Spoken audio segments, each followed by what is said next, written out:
Hello guys, current affairs funda में आप सभी का स्वागत है। मैं हूं आपके साथ अभिषेक शर्मा और आज के इस वीडियो सेशन में हम 14 सितंबर तक के सभी इंपॉर्टेंट करंट अफेयर्स कवर करने वाले हैं। हमेशा की तरह आप इस वीडियो को अंत तक जरूर देखिएगा, आज भी आपको काफ़ी कुछ जानने के लिए मिलेगा। साथ ही गाइस, इस सेशन को शुरू करने से पहले आप सभी को बताना चाहूँगा, यदि आप हमारी daily current affairs PDF, weekly PDF और मंथली पीडीएफ चाहते हैं तो इस वीडियो के फर्स्ट कमेंट में या फिर डिस्क्रिप्शन में दिए गए लिंक पर क्लिक करके पा सकते हैं। साथ ही आप गूगल प्ले स्टोर से करंट अफेयर्स फंडा ऐप को भी इंस्टॉल कर लीजिए, क्योंकि जो भी हमारा पीडीएफ मटेरियल है जिसमें आपको करंट अफेयर के साथ साथ स्ट्रेटेजी के भी प्रोवाइड कराते हैं, ये सभी मटेरियल आपको हमारी करंट अफेयर्स फंडा ऐप पर ही उपलब्ध हो पाएगा। हमारे पीडीएफ कोर्स संबंधित यदि आपका कोई भी डाउट है, कुछ भी आप पूछना चाहते हैं तो कमेंट बॉक्स में ज़रूर लिखिएगा। तो चलिए फिर करते हैं शुरुआत इस वीडियो सेशन की। Indian coast guard conducted the 10th national maritime search and rescue exercise SAREX 2022 in which city. भारतीय तटरक्षक बल ने 10वें राष्ट्रीय समुद्री खोज और बचाव अभ्यास SAREX 2022 का आयोजन किस शहर में किया है? ऑप्शंस आपके सामने हैं। सही आंसर ऑप्शन सी है, चेन्नई। आपको जानना चाहिए, इंडियन कोस्ट गार्ड ने चेन्नई में 10th national maritime search and rescue exercise, जिसका नाम SAREX 22 है, इसको कंडक्ट किया है। इस एक्सरसाइज को रिव्यू किया गया Indian coast guard chief VS Pathania के द्वारा। आपको जानना चाहिए, इस एक्सरसाइज का थीम रहा capacity building towards marine passenger safety. ये एक बाइनियल एक्सरसाइज यानी कि 2 साल में एक बार होती है। Krishnan Shankar Subramaniam has been appointed as the managing director and CEO of which bank. Krishnan Shankar Subramaniam को किस बैंक का प्रबंध निदेशक और CEO नियुक्त किया गया है? ऑप्शंस आपके सामने है। सही आंसर ऑप्शन डी है, तमिलनाडु मर्केंटाइल बैंक। देखिए, तमिलनाडु मर्केंटाइल बैंक ने कृष्णन शंकर सुब्रमण्यम को 3 साल के लिए अपना मैनेजिंग डायरेक्टर एंड CEO नियुक्त किया है, क्योंकि जो अब तक MD एंड CEO रहे KV रामामूर्ति, ये रिटायर हो चुके हैं 30 सितंबर को। अच्छा, अगर हम बात करें कृष्णन शंकर सुब्रमण्यम की, तो इससे पहले ये पंजाब एंड सिंध बैंक के MD एंड CEO के तौर पर भी अपनी सेवा दे चुके हैं। तमिलनाडु मर्केंटाइल बैंक की अगर हम बात करें तो हेडक्वार्टर्स थूथुकुडी तमिलनाडु में है और ये one of the oldest private sector bank है। इसकी स्थापना 1921 में एज नादर बैंक के रूप में हुई थी। उसके बाद फिर नाम चेंज हो गया था, जो मौजूदा नाम है उसके बाद ये हो गया था। इसकी टैगलाइन है be a step ahead of life. अच्छा, हाल ही में इसने अपना IPO भी लॉन्च किया था। तो आपको जानना चाहिए, जो इसकी IPO प्राइस रहा ये 500 to 525 रुपीज़ पर शेयर रहा और इशू साइज इसका रहा 832 crore rupees.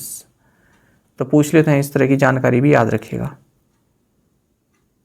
Which bank's board of directors have approved the reappointment of Samuel Joseph Jebraj as Deputy Managing Director for a period of 3 years? किस बैंक के निदेशक मंडल ने सैमुअल जोसेफ जेबराज को 3 साल की अवधि के लिए उप प्रबंध निदेशक यानी कि DMD के रूप में फिर से नियुक्त करने की मंजूरी दी है? ऑप्शंस आपके सामने है। सही आंसर ऑप्शन बी है, IDBI बैंक।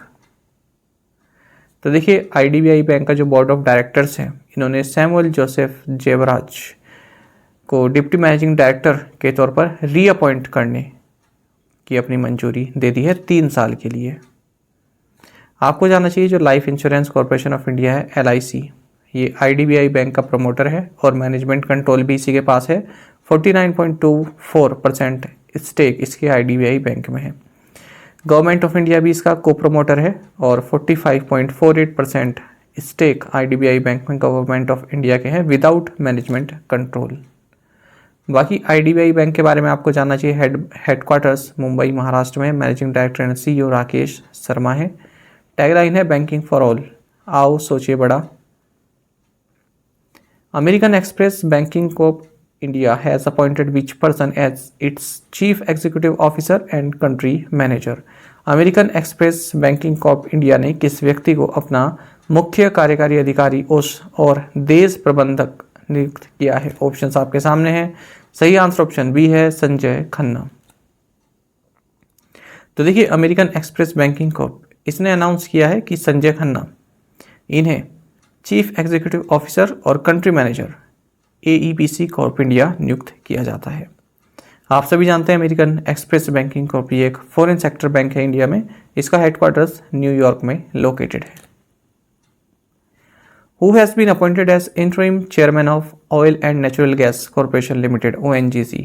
तो तेल और प्राकृतिक गैस निगम लिमिटेड के अंतरिम अध्यक्ष के रूप में किसे नियुक्त किया गया? ऑप्शंस आपके सामने है। सही आंसर ऑप्शन डी है, राजेश कुमार श्रीवास्तव।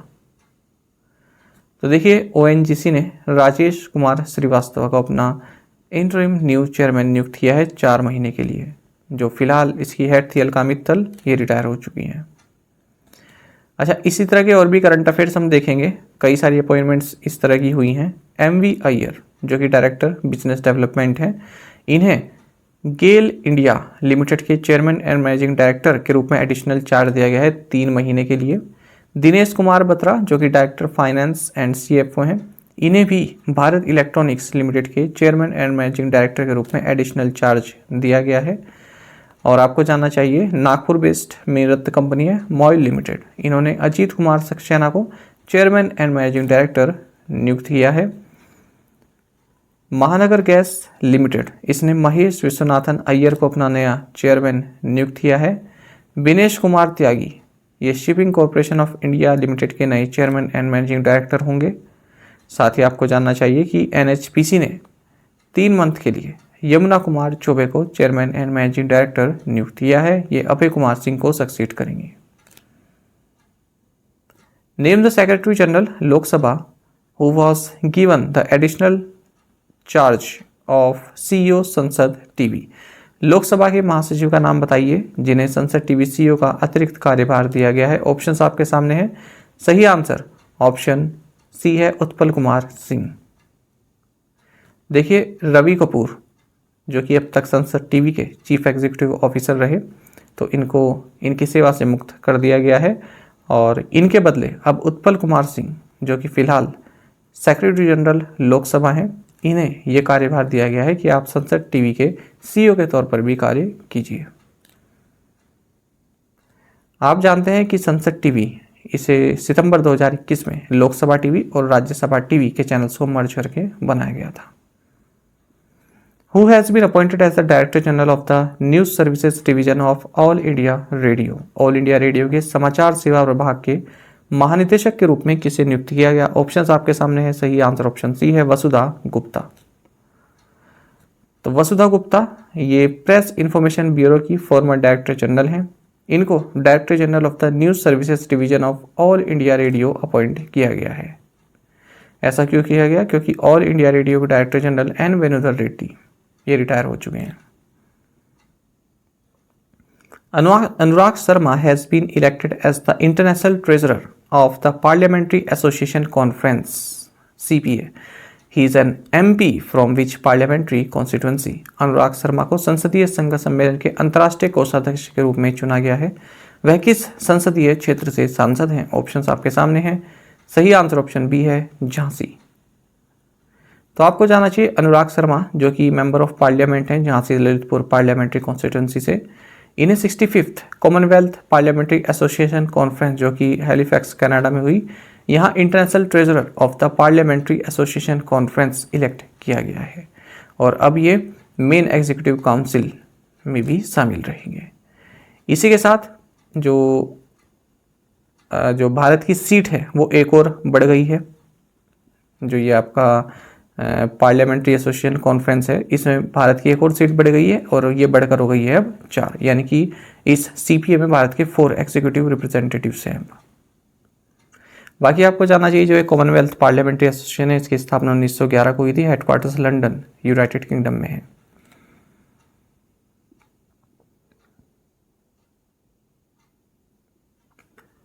एना Brnabic has been reelected as prime minister of which country. Ana Brnabic को किस देश के प्रधानमंत्री के रूप में फिर से चुना गया? ऑप्शंस आपके सामने हैं। सही आंसर ऑप्शन A है, Serbia.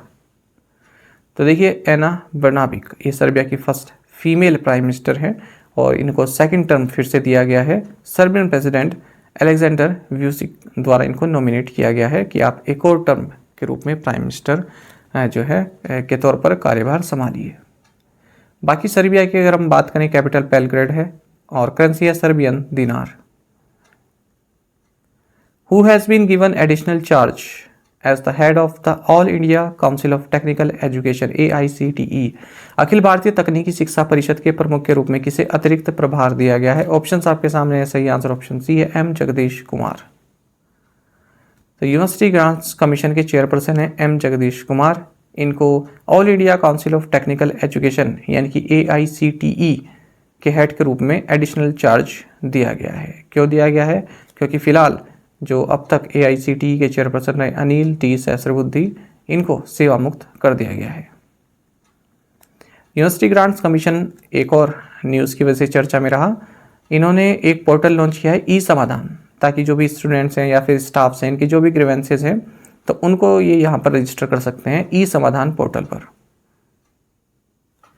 Whose autobiography is titled as the hero of tiger Hill, किसकी आत्मकथा के शीर्षक the hero of tiger Hill है?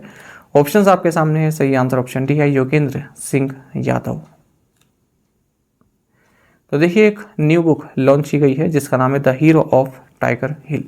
तो ये एक इंस्पायरिंग स्टोरी है subedar major honorary captain Yogendra Singh Yadav की, जो कि यंगेस्ट परमवीर चक्र अवार्डी हैं। 19 साल की उम्र में इन्हें यह अवार्ड दिया था। 1999 की जो कारगिल कॉन्फ्लिक्ट हुई थी उसमें इनकी वीरता के लिए। तो ये जो ऑटोबायोग्राफी है इसको पब्लिश किया गया है सृष्टि पब्लिशर्स के द्वारा। Reliance industries will build India's first and one of the world's largest carbon fibre plants at which place? Reliance industries Bharat के पहले और दुनिया के सबसे बड़े कार्बन फाइबर संयंत्रों में से एक किस स्थान पर निर्माण करेगी? ऑप्शंस आपके सामने है, सही आंसर ऑप्शन बी है, हजीरा गुजरात।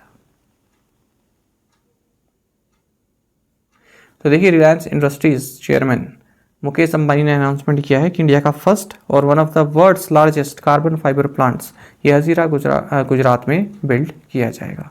इसकी कैपेसिटी 20,000 MTPA होगी और ये एक्रिलोनाइट्राइल फीड स्टॉक बेस्ड रहेगा। साथ ही आपको जानना चाहिए रिलायंस ने भी एक प्लेज किया है कि हम 2035 तक नेट कार्बन जीरो अचीव कर लेंगे। Indian railways have set up which machines at Dadar, Thane and other stations of Mumbai division to convert water vapor in the air into potable water? भारतीय railway ने दादर, थाने और मुंबई मंडल के अन्य स्टेशनों पर हवा में जल वाष्प को पीने योग्य पानी में बदलने के लिए कौन सी मशीन स्थापित की हैं? ऑप्शंस आपके सामने है, सही आंसर ऑप्शन डी है, Meghdoot.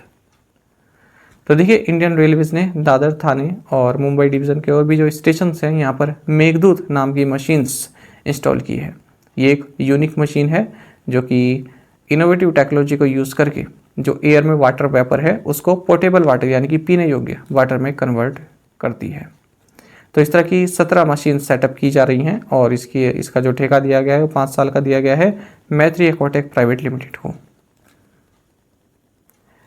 The Union Cabinet, chaired by Prime Minister Narendra Modi, has approved the signing of an MOU between India and which country in the field of biodiversity conservation? प्रधानमंत्री नरेंद्र मोदी की अध्यक्षता में केंद्रीय मंत्रिमंडल ने जैव विविधता संरक्षण के क्षेत्र में भारत और किस देश के बीच एक समझौता ज्ञापन पर हस्ताक्षर करने की मंजूरी दी है? ऑप्शंस आपके सामने है, सही आंसर ऑप्शन ए है, नेपाल। तो देखिए यूनियन कैबिनेट जिसकी अध्यक्षता प्राइम मिनिस्टर नरेंद्र मोदी द्वारा की गई, इन्होंने उस MOU यानी कि मेमोरेंडम ऑफ अंडरस्टैंडिंग को अप्रूव कर दिया गया है जो कि इंडिया और नेपाल के बीच में बायोडाइवर्सिटी कंजर्वेशन को लेकर किया गया है। Which of the following has become the first police force in the country to make collection of forensic evidence mandatory? निम्नलिखित में से कौन फोरेंसिक साक्ष्य के संग्रह को अनिवार्य बनाने वाला देश का पहला पुलिस बल बन गया है? ऑप्शंस आपके सामने, सही आंसर ऑप्शन ए है, दिल्ली। तो देखिए जो दिल्ली पुलिस है ये हमारे देश में फर्स्ट पुलिस फोर्स बन गई है जिसने उन सभी क्राइम्स के लिए जिनमें सज़ा 6 साल से ज़्यादा तक की है उन सभी के लिए जो फोरेंसिक एविडेंस है उनका कलेक्शन मैंडेटरी जरूरी कर दिया है। दिल्ली यूनियन टेरिटरी आप सभी जानते हैं, इसलिए इसका जो पुलिस फोर्स है ये मिनिस्ट्री ऑफ होम अफेयर्स के कंट्रोल में आता है। NITI Aayog and which country held the inaugural NITI BMC dialogue of development cooperation? NITI Aayog और किस देश ने NITI BMC dialogue of development cooperation का उद्घाटन किया? ऑप्शंस आपके सामने है, सही आंसर ऑप्शन सी है, जर्मनी। तो देखिए नीति आयोग और German federal ministry of economic cooperation and development, इन्होंने NITI BMC dialogue of development corporation इसका उद्घाटन किया है। आपको जानना चाहिए इससे पहले इंडिया और जर्मनी जो है ग्रीन एंड सस्टेनेबल डेवलपमेंट पर अपना एक जॉइंट डिक्लेरेशन साइन कर चुके हैं। और ये जो नीति BMC डायलॉग रहा ये 5 कोर एरियाज पर कोऑपरेशन से संबंधित है। Sustainable development goals, climate action, energy transition, emerging technologies and agro ecology. Who inaugurated the स्वस्थ सबल भारत कॉन्क्लेव? स्वस्थ सबल भारत कॉन्क्लेव का उद्घाटन किसने किया? ऑप्शंस आपके सामने है। सही आंसर ऑप्शन डी है, मनसुख मांडविया। तो देखिए डॉक्टर मनसुख मांडविया जो कि union minister for health and family welfare है, इन्होंने वर्चुअली स्वस्थ सबल भारत कॉन्क्लेव को इनोग्रेट किया है। और इसके दौरान जो सिक्किम के गवर्नर हैं गंगा प्रसाद, ये भी मौजूद रहे। तो इस पूरी कॉन्क्लेव का जो मकसद रहा वो आई डोनेशन, भारत में आई डोनेशन, इस विषय से संबंधित रहा है। क्या क्या चैलेंजेस हैं, क्या क्या सॉल्यूशंस हो सकते हैं। Centre grants in principle approval of 3 bulk drug parks to which states? केंद्र ने किस राज्यों को 3 बल्क ड्रग पार्कों की सैद्धांतिक मंजूरी दी है? ऑप्शंस आपके सामने है। गुजरात, आंध्र प्रदेश, हिमाचल प्रदेश या फिर ऑल ऑफ द अबव। सही आंसर ऑप्शन डी है, ऑल ऑफ द अबव। आपको जानना चाहिए डिपार्टमेंट ऑफ फार्मास्यूटिकल्स, इन्होंने सैद्धांतिक रूप से अप्रूवल दे दिया है 3 स्टेट्स को, हिमाचल प्रदेश, गुजरात और आंध्र प्रदेश को, under the scheme for promotion of bulk drug parks. तो देखिए इसके तहत ये तीनों ही जो राज्य हैं यहाँ पर बल्क ड्रग पार्क्स इस्टेब्लिश किए जाएंगे। और ये जो पूरी स्कीम है इसकी फाइनेंशियल आउटले 3000 करोड़ रुपीस की है। इस स्कीम को साल 2020 में नोटिफाई किया गया था। आपको जानना चाहिए जो भारतीय फार्मास्यूटिकल इंडस्ट्री है ये अगर हम वॉल्यूम वाइज देखें तो वर्ल्ड की 3rd लार्जेस्ट है, US और चाइना के बाद में। और अगर हम वैल्यू के हिसाब से देखें तो 14th लार्जेस्ट है। Who became the first Indian women to make the junior world finals by finishing 8th overall? 8वें स्थान पर रहकर जूनियर विश्व फाइनल में जगह बनाने वाली पहली भारतीय महिला कौन बनी? ऑप्शंस आपके सामने है। सही आंसर ऑप्शन डी है, अपेक्षा फर्नांडीज। अपेक्षा फर्नांडीज जो कि मुंबई में रहती हैं, ये फर्स्ट इंडियन वुमेन बन गई हैं जो वर्ल्ड जूनियर स्विमिंग चैंपियनशिप के फाइनल में पहुंची हैं। हालांकि 200 मीटर विमेंस बटरफ्लाइज का जो इवेंट हुआ इसमें इन्होंने 8th पोजीशन प्राप्त की है। ये चैंपियनशिप लीमा, पेरू में आयोजित की गई। Which states Amlan Borgohain has set a new national record in men's 100 metre sprint in 10.25 seconds? किस राज्य के अमलान बरगोहेन ने पुरुषों की 100 मीटर स्प्रिंट में 10.25 सेकंड में एक नया राष्ट्रीय रिकॉर्ड बनाया है? ऑप्शंस आपके सामने है। सही आंसर ऑप्शन ए है, आसाम। तो देखिए यंग इंडियन स्प्रिंटर हैं अमलान बरगोहेन, आसाम से ताल्लुक़ रखते हैं और इन्होंने एक नया नेशनल रिकॉर्ड बनाया मेंस 100 मीटर स्प्रिंट में। तो 24 साल के हैं। इन्होंने all India inter railways athletics championship जो कि रायबरेली में हुई, यहाँ पर 100 मीटर की रेस 10.25 सेकंड्स में पूरी की है, जो कि एक नेशनल रिकॉर्ड है। तो इन्होंने 6 साल पहले 2016 में जो अमिय कुमार मलिक द्वारा रिकॉर्ड बनाया गया था 10.26 सेकंड्स में, इसको तोड़ दिया है। Which Indian racing driver won the formula 2 feature race at Monza, Italy? Italy के मोजा में किस भारतीय रेसिंग ड्राइवर ने फॉर्मूला 2 फीचर रेस जीती? ऑप्शंस आपके सामने है। सही आंसर ऑप्शन बी है, जेहान दारूवाला।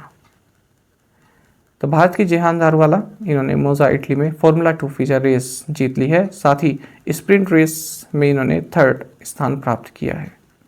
आपको बता दें ये रेड बुल जूनियर टीम का हिस्सा है। Wild life trust of India launched save and whale shark campaign along Karnataka, Kerala and Lakshadweep in Mangaluru. Its global status is notified as what? Wild life trust of India ने कर्नाटक, केरल और मैंगलुरु में कर्नाटक, केरल और लक्षद्वीप के साथ साथ बेंगलुरु में save the well shark campaign शुरू किया है। इसकी वैश्विक स्थिति को के रूप में अधिसूचित किया गया है। ऑप्शंस आपके सामने है। सही आंसर ऑप्शन बी है, इंडेंजर्ड। देखिए दिल्ली बेस्ड नॉन प्रॉफिट ये जो संस्था है wild life trust of India, इसने save the whale shark campaign को लॉन्च किया है अलोंग कर्नाटका, केरला एंड लक्षद्वीप। तो जो व्हेल शार्क है, जिसको रिनकोडोन टाइपुस के नाम से जानते हैं, लार्जेस्ट फिश होती है अर्थ पर और ये 18 मीटर तक लेंथ में ग्रो कर सकती है। इसका वेट 21 टन तक हो सकता है। अगर हम इसका IUCN स्टेटस जाने तो वो है इंडेंजर्ड। यही हमारे क्वेश्चन में पूछा गया था। विच स्टेट और UT's chief minister launched virtual school for students across the country? किस राज्य या केंद्र शासित प्रदेश के मुख्यमंत्री ने देश भर के छात्रों के लिए वर्चुअल स्कूल शुरू किया? ऑप्शंस आपके सामने है। सही आंसर ऑप्शन ए है, दिल्ली। तो दिल्ली के चीफ मिनिस्टर अरविंद केजरीवाल ने वर्चुअल स्कूल लॉन्च किया है और कंट्री के जो भी हमारे देश के कोई भी स्टूडेंट इसमें एडमिशन के लिए एलिजिबल है। इसमें क्लासेस 9th से 12th तक की होंगी। साथ ही इसी के साथ साथ कोई नीट, CUET, JEE की तैयारी करना चाहता है, उसके लिए भी यहाँ पर तैयारी की जाएगी, एक्सपर्ट्स के द्वारा तैयारी कराई जाएगी। विच स्टेट हैज़ लॉन्च्ड महिला निधि टू हेल्प वीमेन एंटरप्रेन्योर्स? महिला उद्यमियों की मदद के लिए किस राज्य ने महिला निधि की शुरुआत की? ऑप्शंस आपके सामने है। सही आंसर ऑप्शन सी है, राजस्थान। तो देखिए, राजस्थान के चीफ मिनिस्टर अशोक गहलोत, इन्होंने एक नई स्कीम लॉन्च की जिसका नाम है महिला निधि। तो ये किससे संबंधित है? जो महिला एंटरप्रेन्योर्स हैं उनसे संबंधित है। और इसी के साथ ही तेलंगाना के बाद दूसरा राज्य बन गया है जिसने इस तरह की स्कीम लॉन्च की है। तो अपना छोटा मोटा बिजनेस चालू करने के लिए या फिर कोई इस तरह का जो सेल्फ हेल्प ग्रुप्स होते हैं उनको पैसे की जरूरत पड़ती है, तो उसके लिए 40,000 रुपये तक का लोन ले सकते हैं और 48 आवर्स में वो सैंक्शन हो जाता है। यदि इससे ज़्यादा का लोन चाहिए तो उसमें 15 दिन लगेंगे। साथ ही एक राजस्थान सरकार ने MOU भी साइन किया है अमेजोन के साथ for online sale of products. Rajasthan के बारे में आप जानते हैं, गवर्नर कलराज मिश्रा हैं, कैपिटल जयपुर है, चीफ मिनिस्टर अशोक गहलोत हैं। MEITY Startup Hub and which company launched an accelerator program to support and accelerate XR technology startup across India? MEITY Startup Hub और किस कंपनी ने भारत में XR प्रौद्योगिकी स्टार्टअप को समर्थन और गति प्रदान करने के लिए एक त्वरक यानी कि एक्सेलेरेटर कार्यक्रम शुरू किया? ऑप्शंस आपके सामने है। सही आंसर ऑप्शन ए है, मेटा। तो देखिए, MEITY स्टार्टअप हब जो कि एक इनिशिएटिव है ministry of electronics and information technology का, इन्होंने मेटा के साथ मिलकर एक एक्सेलेरेटर प्रोग्राम लॉन्च किया है। किस लिए? To support and accelerate XR technology startups across India. तो जो XR टेक्नोलॉजी स्टार्टअप्स हैं हमारे देश में, उनको सपोर्ट करने के लिए, XR का मतलब होता है एक्सटेंडेड रियलिटी। तो इसके तहत ये जो एक्सटेंडेड रियलिटी है इसमें सभी आते हैं, जो ऑगमेंटेड रियलिटी आप देख रहे हैं, AR, वर्चुअल रियलिटी, VR, ये सभी इसके तहत आते हैं। तो इस तरह के जो स्टार्टअप्स हैं जो इस क्षेत्र में कार्य करते हैं उनको सपोर्ट करने के लिए जो है ये एक्सेलेरेटर प्रोग्राम लॉन्च किया गया है। तो इसमें 40 अर्ली स्टेज स्टार्टअप्स को सपोर्ट किया जाएगा और 20 लाख रुपीस ईच उनको ग्रांट दी जाएगी। और ये 4 इंस्टीट्यूशंस द्वारा इम्प्लीमेंट किया जाएगा। आप इनके नाम भी देख सकते हैं, जैसे पहला लिखा हुआ है international institute of information technology Hyderabad foundation, Hyderabad, Telangana. तो इस तरह से 4 इंस्टीट्यूट्स हैं जिनके द्वारा इसको इम्प्लीमेंट किया जाएगा। Which state has launched global startup challenge Venturize? किस राज्य ने global startup challenge Venturize launch किया? ऑप्शंस आपके सामने हैं। सही आंसर ऑप्शन सी है, कर्नाटका। तो देखिए, गवर्नमेंट ऑफ कर्नाटका ने ग्लोबल स्टार्टअप चैलेंज जिसका नाम वेंचुराइज है, इसको स्टार्ट किया है to recognise, reward and support growth stage startups in manufacturing and sustainability related sectors. तो इस स्टार्टअप से संबंधित है। तो ग्लोबल इन्वेस्टर्स मीट होने वाली है 2 से 4 नवंबर 2022 के बीच में कर्नाटक में, जिसका नाम है इन्वेस्ट कर्नाटका 2022। तो इसी के तहत ये स्टार्टअप चैलेंज लॉन्च किया गया है। तो जो भी पोटेंशियल इन्वेस्टर्स हैं उनके सामने जो भी स्टार्टअप्स हैं वो अपने प्रोडक्ट्स शोकेस कर सकते हैं और इसमें कैश प्राइस भी दिया जाएगा $1 लाख US का, जो भी विनर्स होंगे उनको। कर्नाटक के बारे में आप जानते हैं, गवर्नर थावरचंद गहलोत हैं, कैपिटल बेंगलुरु है, चीफ मिनिस्टर बसवराज बोम्मई हैं। Who was conferred the Lifetime Achievement Award by Capital Foundation in recognition of outstanding leadership? Capital foundation द्वारा उत्कृष्ट नेतृत्व के लिए लाइफ टाइम अचीवमेंट पुरस्कार से किसे सम्मानित किया गया? ऑप्शंस आपके सामने है। सही आंसर ऑप्शन सी है, नवीन पटनायक। तो उड़ीसा के चीफ मिनिस्टर हैं नवीन पटनायक, इनको लाइफ टाइम अचीवमेंट अवार्ड दिया गया है दिल्ली बेस्ड कैपिटल फाउंडेशन के द्वारा for his distinctive and outstanding leadership. ये अवार्ड इन्हें former chief justice of India NV Ramana द्वारा दिया गया है न्यू दिल्ली में। उड़ीसा के बारे में आप जानते हैं, जो गवर्नर है गणेशी लाल हैं, कैपिटल भुवनेश्वर है। National green tribunal has imposed a penalty of 3500 crore rupees on which state government for huge gap in waste management। National green tribunal ने कचरा प्रबंधन में भारी अंतर के लिए किस राज्य सरकार पर 3500 करोड़ रुपए का जुर्माना लगाया है? ऑप्शन आपके सामने है, सही आंसर ऑप्शन डी है, वेस्ट बंगाल। तो देखिए, जो solid and liquid waste generation and treatment है, तो इसमें कुछ खामी के कारण नेशनल ग्रीन ट्रिब्यूनल ने 3500 करोड़ रुपए का जुर्माना लगाया है वेस्ट बंगाल गवर्नमेंट पर। आपको यहाँ नेशनल ग्रीन ट्रिब्यूनल के बारे में जानना चाहिए, एग्जाम से पूछ लिया जाता है। इसकी स्थापना 18 अक्टूबर 2010 में हुई थी under the NGT act of 2010, और जो भी इन्वायरमेंटल संबंधी जो डिस्प्यूट्स हैं, जो भी इश्यूज़ हैं, उनको ये देखती है। और इसकी 5 प्लेसेस पर इसकी सीटिंग है, भोपाल, पुणे, न्यू दिल्ली, कोलकाता एंड चेन्नई। और जो प्रिंसिपल बेंच है इसकी, वो न्यू दिल्ली में है। अच्छा, इसके जो पहले चेयरमैन रहे, इनका नाम जस्टिस लोकेश्वर सिंह पंता रहा, पंता। और फिलहाल जो इसके चेयरमैन है, ये हैं retired justice Adarsh Kumar Goyal. Waste Bengal के बारे में आप जानते हैं, गवर्नर यहाँ पर एडिशनल चार्ज निभा रहे हैं ला गणेशन, चीफ मिनिस्टर ममता बनर्जी हैं, और कैपिटल कोलकाता है। प्रीवियस असाइनमेंट क्वेश्चंस के आंसर देखेंगे। Who is the UN resident coordinator in India? Answer is Shombi Sharp, United State से हैं ये। Antim Panghal became India's first female world under champion in which sport? Wrestling. Chief of army staff general Manoj Pande visited which country from 5th to 8th September 2022? Nepal.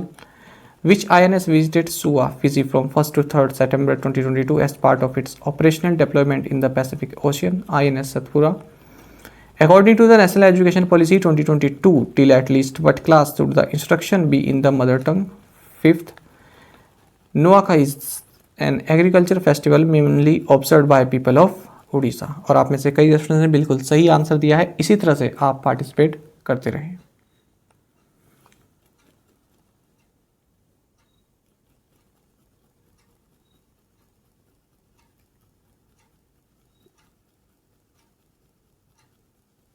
आज के assignment questions देखेंगे। Hindi Divas is celebrated on which day? Bandar Seri Begawan is the capital city of which country?